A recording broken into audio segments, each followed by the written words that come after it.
In the early 2010s, the Alawite Assads of Syria begin to lose their grip on power.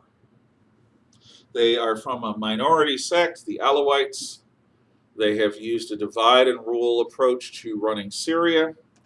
They were a Soviet client state back in the Cold War. They conquered Lebanon, in effect, ruling Lebanon through militias friendly to them, based in the Bekaa Valley east of Beirut.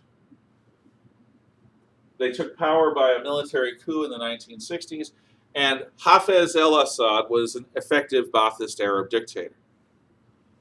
However, his son Bashir al-Assad, not so much.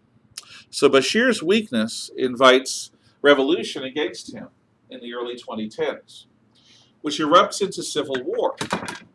Early in that civil war, there were reports of the Syrians using chemical weapons on their own civilian population.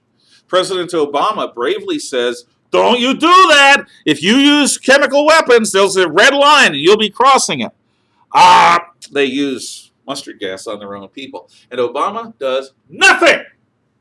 So, with that red line crossed, the Russians begin building up forces to support Syria, and for the first time since the 1970s, the Russians are deep involved in Middle Eastern politics. Meanwhile, chemical weapons, napalm, and military weapons are being used on Syrian rebels. So Syrians begin to evacuate Syria, particularly young men. They swarm across the borders of Turkey until the Turks stop them. They swarm across the Mediterranean in rafts, and a little Syrian boy dies and is washed up, his body is washed up to an Italian beach. And suddenly every heartstring in Western Europe goes, "Oh, this is a human rights crisis. We've got to let these Syrian refugees in."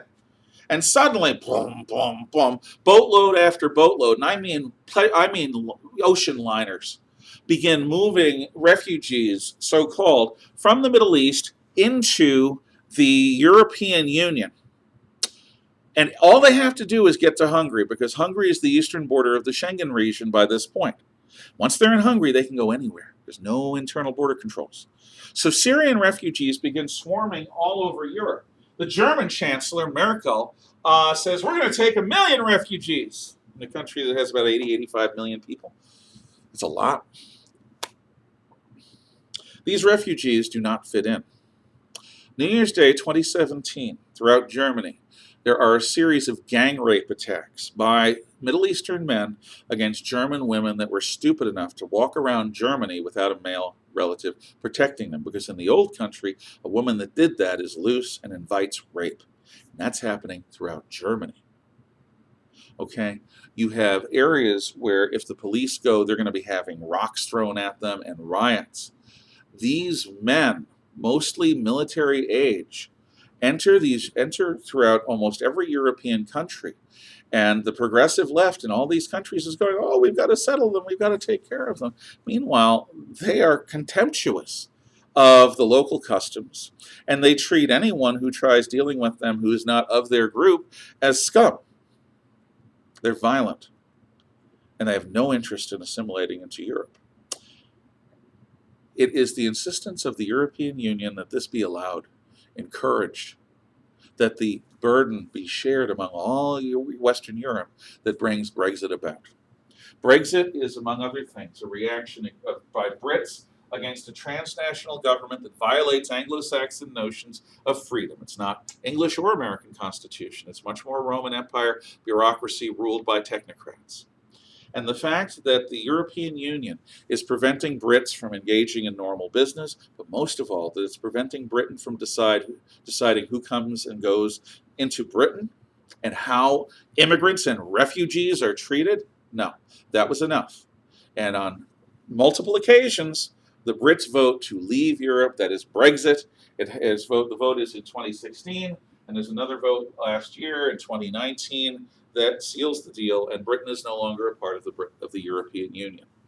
Other countries like Italy and Poland and Hungary also have strong anti-Syrian and Middle Eastern immigrant stances. This is causing a division within Western Europe. This division is quite serious, and it's already lost one member state. It may lose others. So that is one of the key challenges of Europe. But there are others. The fact is that the Western civilization that I have taught you about is no longer dominant in many Western countries. Instead, what's dominant is postmodernism. And we'll talk about postmodernism in our last lecture.